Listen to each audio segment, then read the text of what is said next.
Woman Who Chat is sponsored by Grow Radio. Grow Radio is an online radio station dedicated to bringing you a different podcast on the hour, every hour. I'm proud that Woman Who Chat is played on Grow Radio every Tuesday at 3 p.m. and Friday at 8 a.m.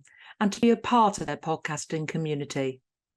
If you want to listen to the station, explore their shows, check out many of the blogs to improve your podcasting skills, or get your podcast onto Grow Radio, head over to growradio.uk today.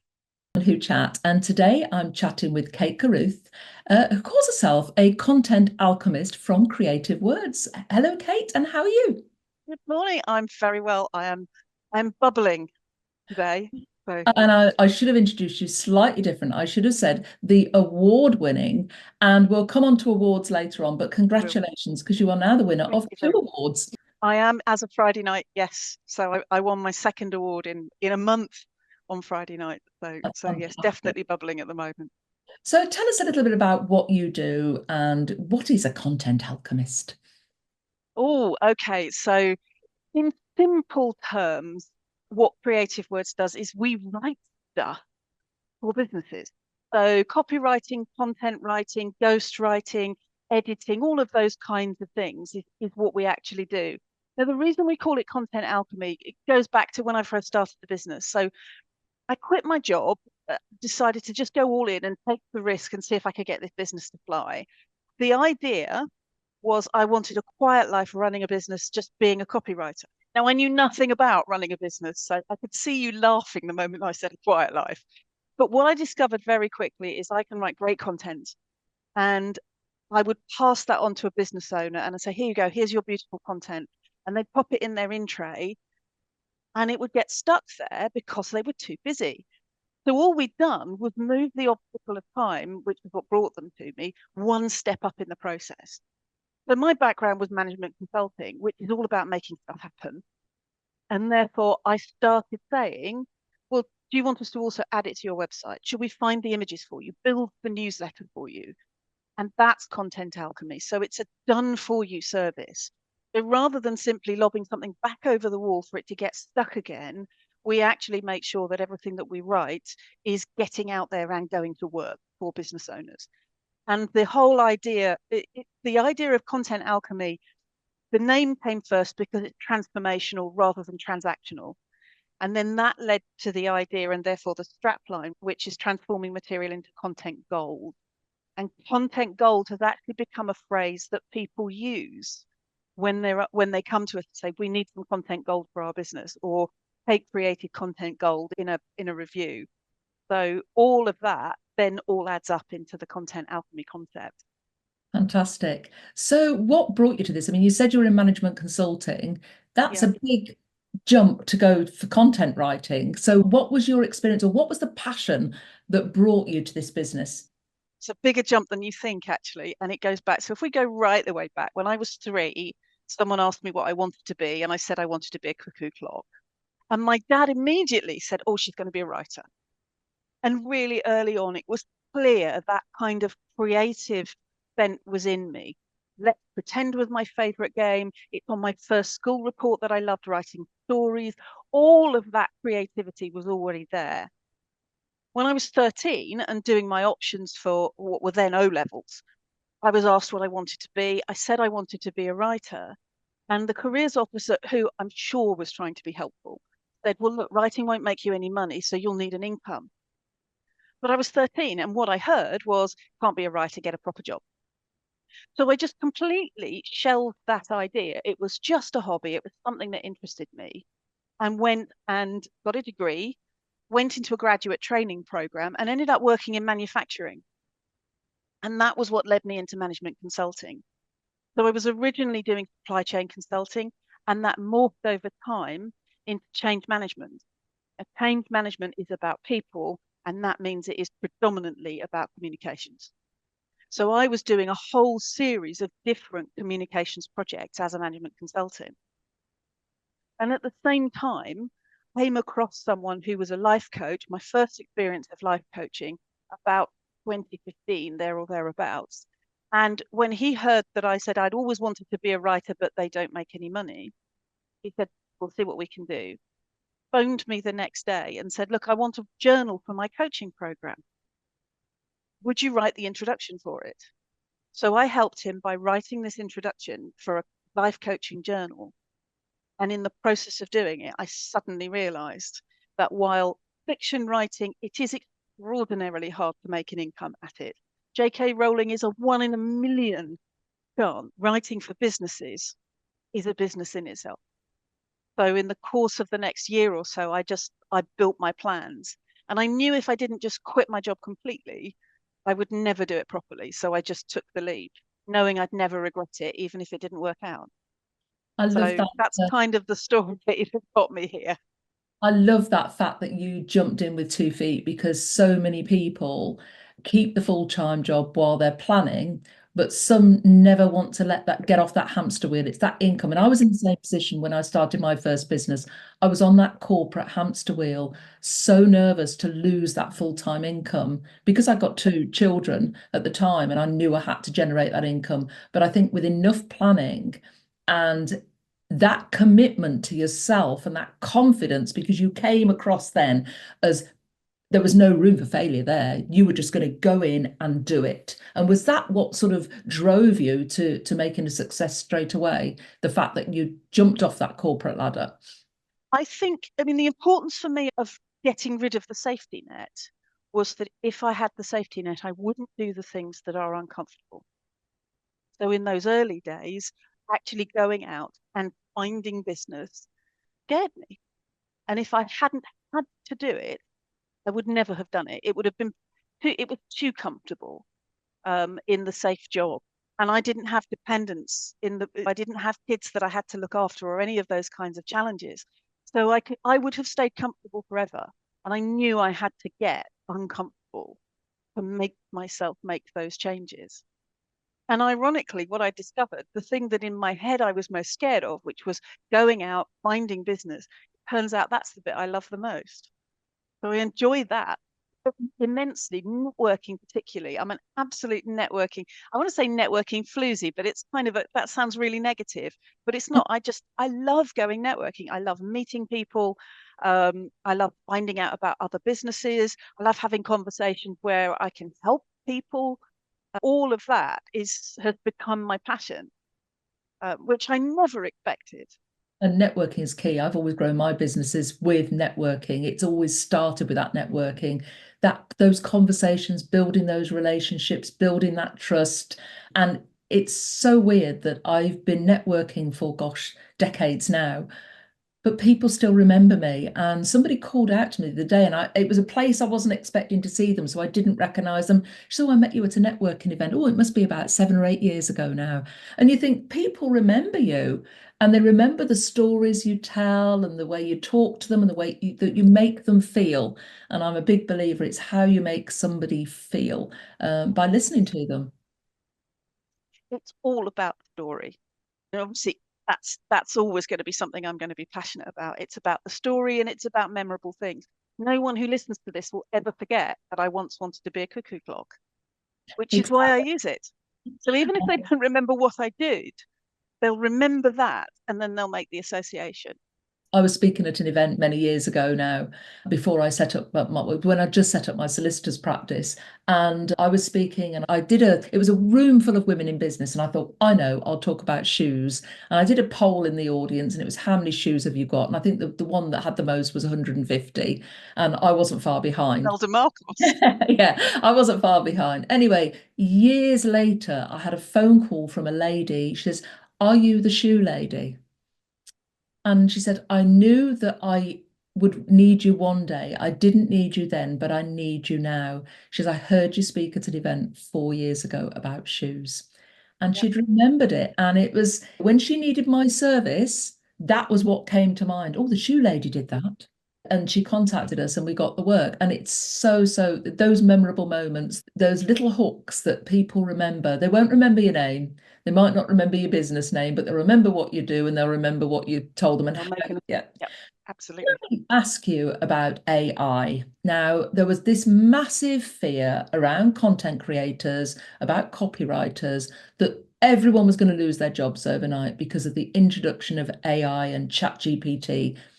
How have you got through that? And how, I don't wouldn't say got through it, because I think AI is a wonderful thing, but I don't think it replaces you. What's your thought? I agree with you. AI is a tool like any other. It's no different from an automated sequence builder, a funnel builder, something like that. It's simply a tool. And like any tool, it's how you use it. So in those very early days, there was a degree of what I would describe as abdication for ChatGPT. And the results were disappointing, I think. And interestingly, in one sense, it never really troubled me because as a business, the kind of people who would be using that kind of low budget content creation would never have come to us anyway, would never have been our customers. We did have a few people who came and said, well, we've tried ChatGPT and it's horrible. Don't like what we're getting. So one or two dabbled with it. I'm interested to find out how the world of Fiverr and Upwork have changed, because that would have been, I think that was the more direct competitor, was the going to Fiverr and finding someone who could write you a blog for £10. Mm, I have some concerns about AI, what it's doing, particularly in terms of it believes the internet's the truth. We know it isn't. And even the developers say it has no critical filter and it has no conscience, because that's not something that they can build in, which means use it as a tool, do not abdicate to it, and retain ownership of your own content. There are court cases coming up now about copyright infringements as well, and I don't know where that's going to take things when it comes to AI generated content, because it's obviously it's harvesting off the internet, yeah. and some of that will be intellectual property. And what I'm saying to anybody who's using it is, number one, if you're going to use it, invest time in training it properly. Don't just lob something in and assume something brilliant will come back out again, because that kind of doesn't work. But I'm seeing some of my clients are now getting some good results from actually training it properly or using it specifically. I've got one client, for example, who he writes a chapter of his book and then he puts it into ChatGPT and says, can you proofread this? Don't change the content. Wow. And then you get back at least it's grammatically correct, it's rule based, so that you get something back that is at least grammatically correct, and it goes through correcting spellings and things like that. So you can use it in those kinds of ways, and it's an evolving area. We're going to see many more developments come. We as a business don't use it. We just make that clear to our clients that if you want AI is included as part of this, then you need to tell us, because otherwise we're going to use humans. Um, but yeah, it's just a really interesting space. I'm interested in technology. It fascinates me. I'm just really interested to see what it can do and where it's going to take us. I use AI for ideas generation. So sometimes if I want to write something or I want to deliver something or a podcast, I might say, oh, give me some ideas around XYZ, but I've taught it my brand voice. So, Yeah. and I think it's only as good as what you put in, and you have to fact check, because Yeah. never ever assume that what ChatGPT is telling you is true. Ask it to write a bio for you and see the rubbish it comes out with. Oh Uh, yeah. yeah, it tells you you've A achieved nerdy subject. Pick a things. Yeah, subject you're a nerd about. Yeah. yeah. So do fact check. Now let's talk about awards, because you are an award-winning business and you won the Solopreneur Awards a few weeks ago now.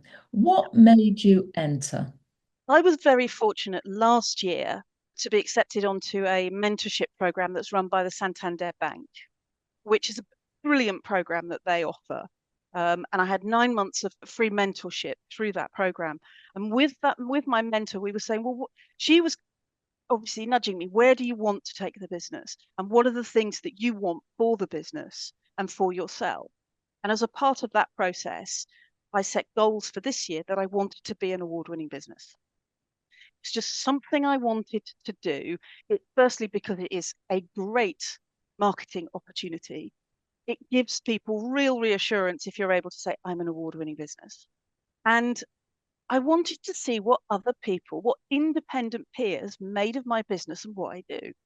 So I set that goal at the beginning of the year. Now, if you want to win awards, the first thing you've got to do is enter them. Exactly. That was something that I started doing at the beginning of the year. I started entering awards, looking at what was out there. And I came across Women Who completely by accident, because I was on a mailing list from a company that specializes in writing awards, and their monthly mailing list is, here are the upcoming awards. And it was just on the list. And I looked at it and I looked at how the judging worked. And I thought, that's the kind of award I want to be a part of. I must admit, every time I saw an award that looked likely, I didn't necessarily enter everyone. I was choosy. I wanted them to be awards. I saw a LinkedIn post from you recently about I don't like popularity contests. Exactly. Yeah. I don't like them either, except in certain contexts. And so anything that involved a vote, I thought that's not what I want to do.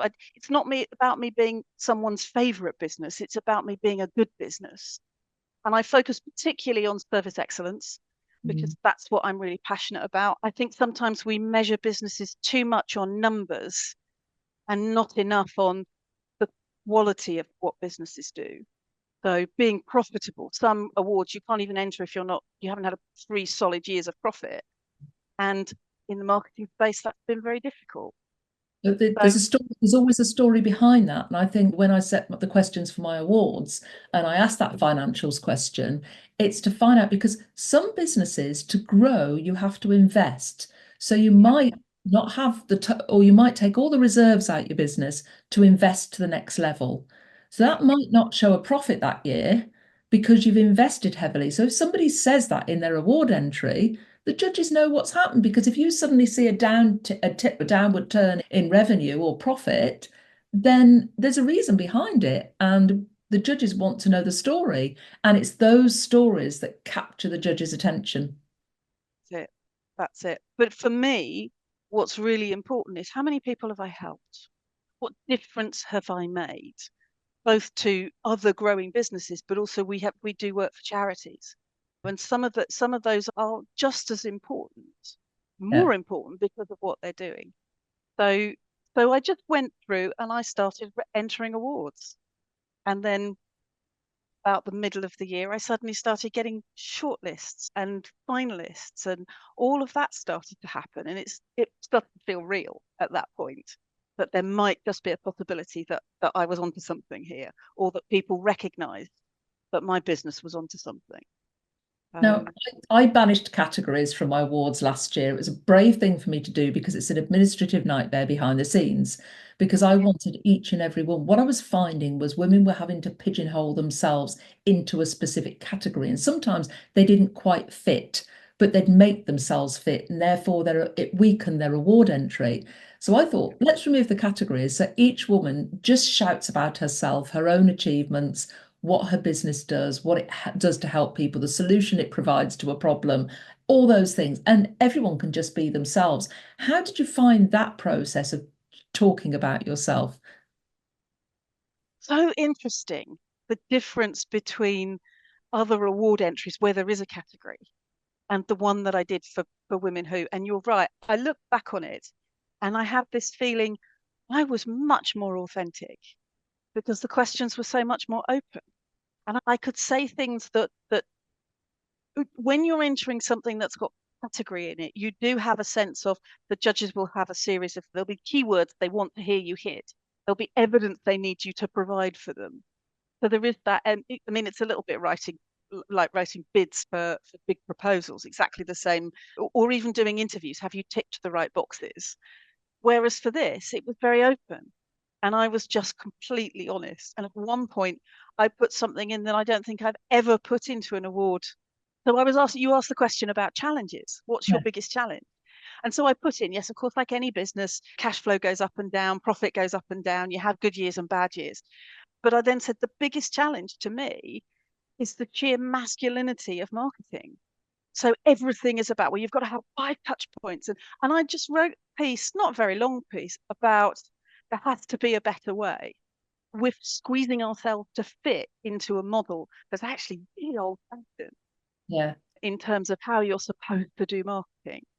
And I would never normally put that in an award entry, but it was very freeing to be able to do that. So I hadn't realized that the categories had gone so recently. So I'm delighted that you have done it, because you're right. It gives you a chance to be absolutely who you are and to say what's truly important to you.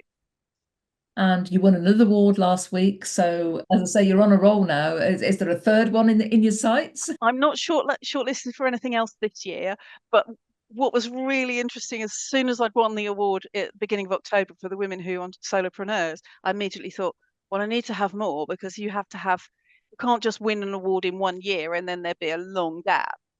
So this is actually now has to be part of my regular marketing strategy, is to be entering awards every year. And I think that's the key, isn't it? Because entering awards isn't bragging about yourself. It's part of your marketing strategy, and you need those multiple marketing strands.